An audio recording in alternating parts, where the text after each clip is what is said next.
और इस वक्त हमारे साथ केंद्रीय मंत्री हरदीप पुरी जुड़ चुके हैं। हरदीप पुरी जी, आपका बहुत बहुत स्वागत है इंडिया न्यूज पर।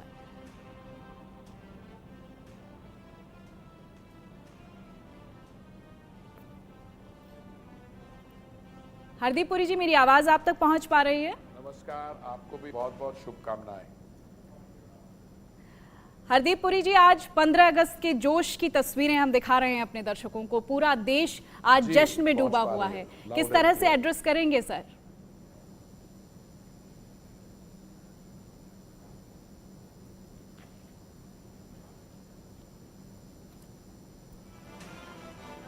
देखिए, इस समय पूरा देश एक आजादी के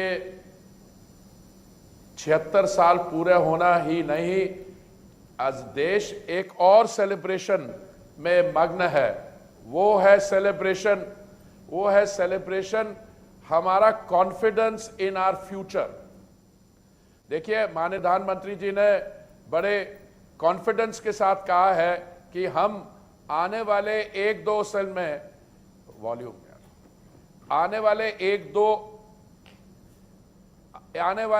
एक दो वर्ष में हम 5वें स्थान से विश्व भर में तीसरी स्थान पे हमारी अर्थव्यवस्था होगी।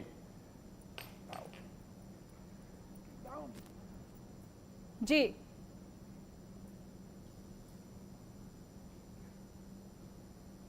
और आज उन्होंने अपने भाषण में देश को संबोधित करते समय कई ऐसी नई योजनाओं के बारे में जानकारी दी।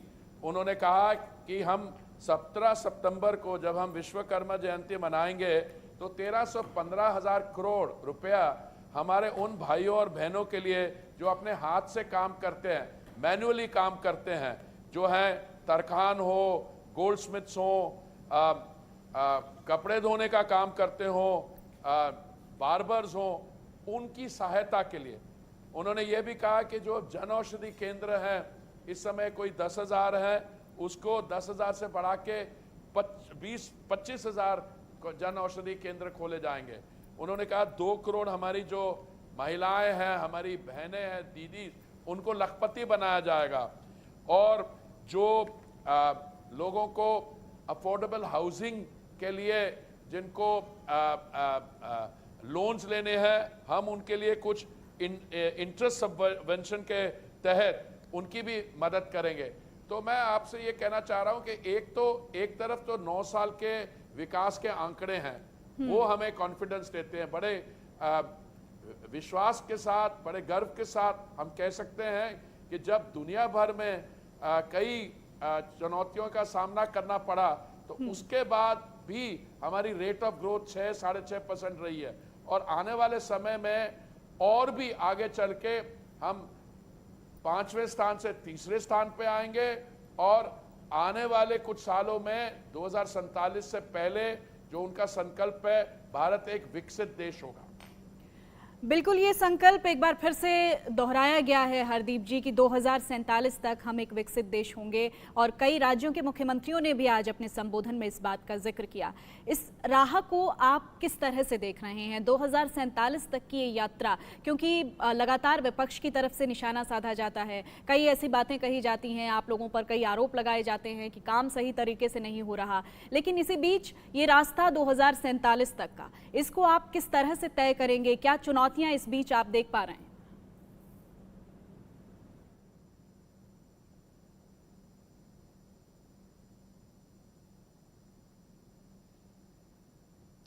देखिए, चुनौतियां तो आएंगी, चैलेंजेस जिसको आप कहेंगे, कुछ ऐसे चैलेंजेस होंगे जो हमारे देश के अंदर चैलेंजेस होते हैं। उसमें एक तो चैलेंज है कि हमारे कई लोग ऐसे हैं हमारे बीच में जिनको मैच्योर पॉलिटिक्स और गवर्नेंस की समझ बहुत कम है। देखिए, आपको विकास के लिए आपको हमारी जनता तक, खास करके उन जो हमारे दूषित, वंचित, जो ओबीसी, जो इकोनॉमिक प्रोसेस से बाहर रहे।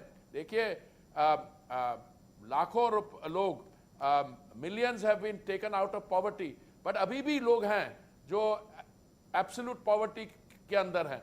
तो उनको कैसे उनकी सहायता की जाए। एक तरीका है माननीय प्रधानमंत्री जी का, महामारी के दौरान हमारे पास दो चॉइसेस थी। एक तो जैसे विकसित देशों ने किया, खूब सारा पैसा डाला स्टिमुलस में, उससे इन्फ्लेशन बढ़ गई। दूसरा माननीय प्रधानमंत्री जी का तरीका और उनका सिस्टम था कि आप कैपिटल एक्सपेंडिचर बढ़ाओ और लोगों को उनको विकास का जो लाभ है उन तक पहुंचे। तो आज उसमें हमें फायदा यह है कि हमारा ग्रोथ रेट 6-6.5% पे है। कुछ और चुनौतियां हैं क्योंकि हमारी जो अर्थव्यवस्था है 50% जो है 50% एक्सटर्नल सेक्टर में है। तो मान लीजिए अगर बाहरले देशों में यूरोप और अमेरिका या कहीं और मंदी आती है और वहां पे इकोनॉमिक स्लो डाउन होता है तो हमारे एक्सपोर्ट्स पे फर्क पड़ता है। पर इस समय मैं आपसे, मेरी जो समझ है, मैं आपको पूरे विश्वास से कहना चाहता हूं, हमने जो सबसे मुश्किल समय था महामारी का उसमें भी नेविगेट कर लिया और आने वाले समय में हमें उसकी सहायता मिलेगी और आने वाले समय में हम अर्थव्यवस्था हमारी तीसरे स्थान पे बहुत जल्दी पहुंचेगी। और उसके बाद अभी तो सारी रेटिंग एजेंसीज कह रही हैं 2040 तक हमारी जो इकोनॉमी है वो $26 ट्रिलियन की होगी, जितनी अमेरिका की अभी है।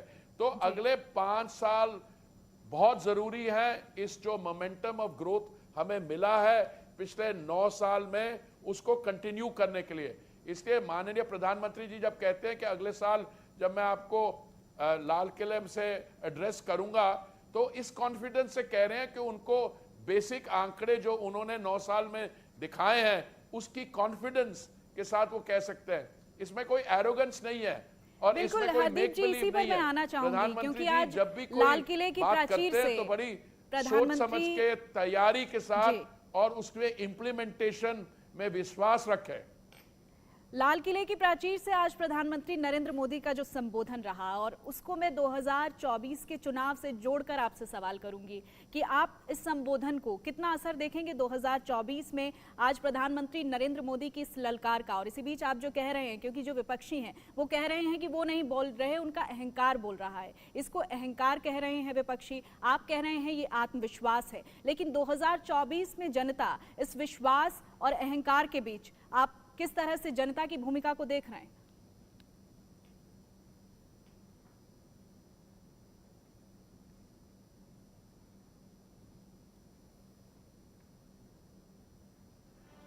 देखिए,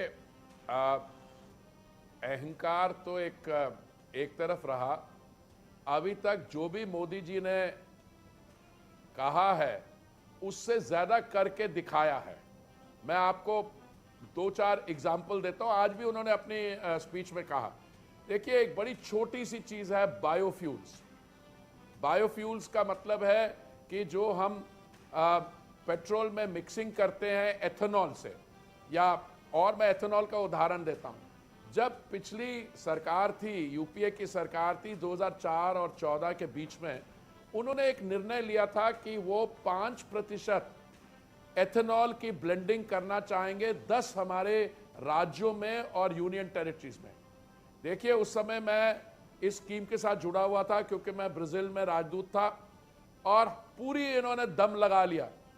5% का टारगेट था और हमने 2014 में केवल 1.4% तक पहुंच पाए थे। ये उनका क्लेम था, 5% था और 1.4 तक पहुंच गए। माननीय प्रधानमंत्री जी ने जब ये सिस्टम की दायित्व संभाला दिल्ली में मई 2014 में, हमने एक टारगेट बनाया कि हम 10% ब्लेंडिंग नवंबर 2022 तक कर लेंगे। मैं आपको बताना चाहता हूं, नवंबर 2022 के 5 महीने पहले हमने 10% का टारगेट अचीव कर लिया था। इससे हमें जो इंपोर्ट बिल है उसमें 41,000 करोड़ की बचत हुई, 41,000 करोड़ की। और हमने ये कहा था कि जो हमारा 20% का टारगेट है जो 2030 का था, वो हम 5 साल पहले 2025 तक कंप्लीट कर लेंगे जी। कहां कांग्रेस और यूपीए के टारगेट और कहां हमारे टारगेट। हमने एम्बिशियस टारगेट्स रखे, पर वो एम्बिशियस टारगेट भी हमने टाइम से पहले कर लिए। जो 10% ब्लेंडिंग का टारगेट था 5 महीने पहले कर लिया, और जो 20% का है हम 5 साल पहले कर लेंगे। दूसरा मैं आपको बताना चाहता हूं, जब हम 41,000 करोड़ की बचत करते हैं इंपोर्ट बिल पे, उसी कारण हम अपने किसानों को 42,000 करोड़ हम दे पाते हैं। तो ये मैं आपको कई एरियाज में जो भी उनकी योजनाएं हैं, जो भी टारगेट्स थे, हम टारगेट से कई आगे चले गए। मैं स्वनिधि योजना के बारे में बताता हूं। जब ये 2022 में शुरू हुई तो जून के महीने में 2-3 महीने के अंदर ही रोल आउट हो गई और पहले लोन्स दिए गए। हमारा टारगेट था 42 लाख जो हमारे रेडी पटरी के पे व्यापार करते हैं, रोज कर्जा लेते हैं हाई इंटरेस्ट रेट पे, हमने ऑलरेडी 42 में से 38 लाख को लोन्स दे दिए हैं और बढ़ाते जा रहे हैं। और हम 42 लाख की बात नहीं कर रहे हैं, उस टारगेट को इंटरनली हम 50 लाख तक ले गए हैं। इक्वली आप प्रधानमंत्री आवास योजना की देख लीजिए, ओरिजिनल डिमांड असेसमेंट प्रधानमंत्री आवास योजना शहरी की 1 करोड़ थी, डिमांड असेसमेंट बढ़ी, हमने उसको अपना टारगेट बढ़ा लिया। 1 करोड़ 9 लाख आवास ऑलरेडी ग्राउंड हो चुके हैं, जिसमें 75 लाख लाभार्थियों को दे चुके हैं। देखिए, जब प्रधानमंत्री जी, इनका आप ट्रैक रिकॉर्ड देखिए, जो मुख्यमंत्री थे गुजरात के, उसके बाद उनको 9 साल यहां हो गए, 12 साल वहां थे, 9 साल यहां हो गए। जब भी वो कुछ कहते हैं पूरी तैयारी करके और सोच समझ के और इम्प्लीमेंटेशन पे टोटल कंट्रोल रख के तब बात करते हैं। बिल्कुल हरदीप जी, आप कह रहे हैं कि तमाम जो टारगेट्स रखे गए हैं उन टारगेट्स को पूरा किया गया है, लेकिन जो विपक्षी दल हैं वो कह रहे हैं कि उन्होंने एक बड़ा टारगेट रख दिया है और वो टारगेट इंडिया के रूप में रख दिया है। क्या कहना चाहेंगे आप?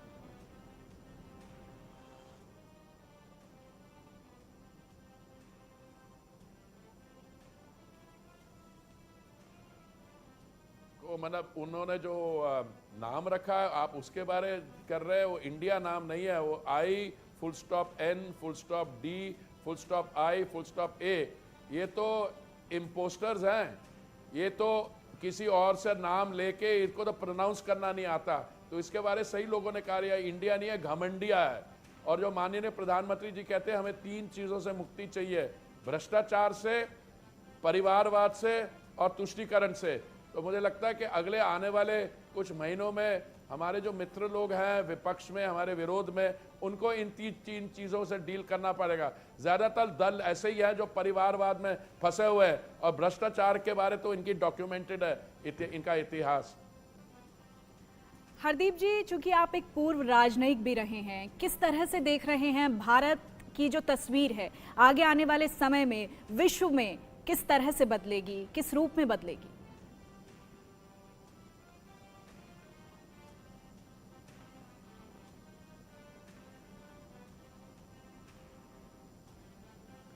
मैं आपको 2-3 उदाहरण देना चाहता हूं। आप मेरी ट्रांजिशन हुई है सिविल सर्वेंट से राजनीतिक पॉलिटिक्स में, काउंसिल ऑफ मिनिस्टर्स में। अभी पीछे प्रधानमंत्री जी एक फॉरेन टूर पे गए थे जी। और मैं बात कर रहा हूं, अभी अमेरिका तक मैं पहुंचा नहीं हूं। जब वो साउथ पैसिफिक में उतरे, मुझे याद शायद पोर्ट मॉरिसबी में, तो उनके वहाँ के प्रधानमंत्री जी ने जिस तरीके से उन्हें हवाई अड्डे पे रिसीव किया, और मैं ये नहीं कह रहा हूँ कि this is the respect for one man, पर किसी देश का प्रधानमंत्री दूसरे देश को प्रधानमंत्री को इस तरीके से रिसीव करता है, वो भारत के लिए एक बड़ी रिस्पेक्ट की बात है। और उन्होंने अपने भाषण में ये कहा कि you came from us, that means आप भी ग्लोबल साउथ से आए हो।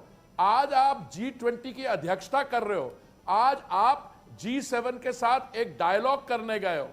आप इसको कंपेयर करिए, जब मैं सिविल सर्वेंट था 1989 में नॉन अलाइंड समिट हुई, 9th समिट, वहां पे राजीव गांधी जी के समय क्या हुआ कि हम एक ग्रुप बनाएंगे डेवलपिंग कंट्रीज का, इंडिया, युगोस्लाविया, इजिप्ट, वेनेजुएला, जो इकट्ठा मिलके विकसित देशों से बात करेगा। सिर्फ बात करने के लिए आपने ग्रुप बनाया G15।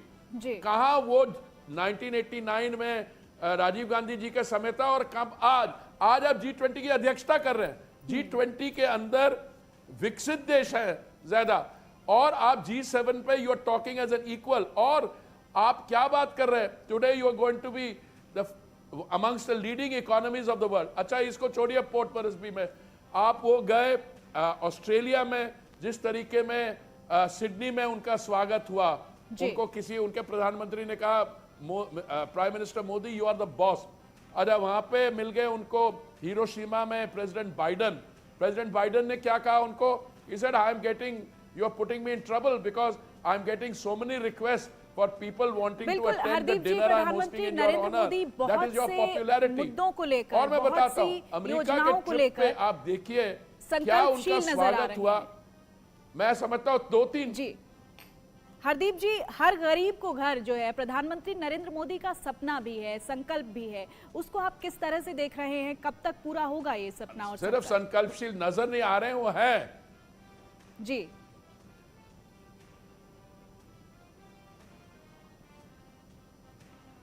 देखिए सपना जो होता है वो कॉन्सेप्चुअल स्टेज पे होता है, संकल्प जो होता है आप कमिटमेंट कर लेते हैं, पर इन्होंने ज्यादा किया। इन्होंने 14 करोड़ शौचालय बना दिए हैं, इन्होंने 3 करोड़ प्रधानमंत्री आवास दे दिए हैं, इन्होंने 9 करोड़ 60 लाख वो दे दिए। आप देखिए हमारा मेट्रो सिस्टम, क्योंकि मैं एक दूसरी तरफ जाना चाहता हूं, जब प्रधानमंत्री जी ने दायित्व संभाला था तो इंडिया में मेट्रो लाइन कोई 240 किलोमीटर थी। सोनल जी, आज मेट्रो लाइन कोई 870 किलोमीटर है और 1040 किलोमीटर और बन रही है। हम दुनिया में दूसरे स्थान पे होंगे चीन के बाद। हमारी मेट्रो जो अर्बन ट्रांसपोर्ट सिस्टम है वो यूनाइटेड स्टेट्स से भी आगे होगा। तो आप सिर्फ सपने की और संकल्प भी नहीं बात कर रहे, आपने तो इम्प्लीमेंटेशन की डेमोन्स्ट्रेशन की है। इसलिए प्रधानमंत्री जी जो कहते हैं देश के अंदर और देश के बाहर, जब उन्होंने कहा है that we are becoming a voice of the global south. मैं अभी था रिसेंटली एक मीटिंग में गोवा में, तो वहां पे एक अफ्रीकन देश की मंत्री मैडम आई थी।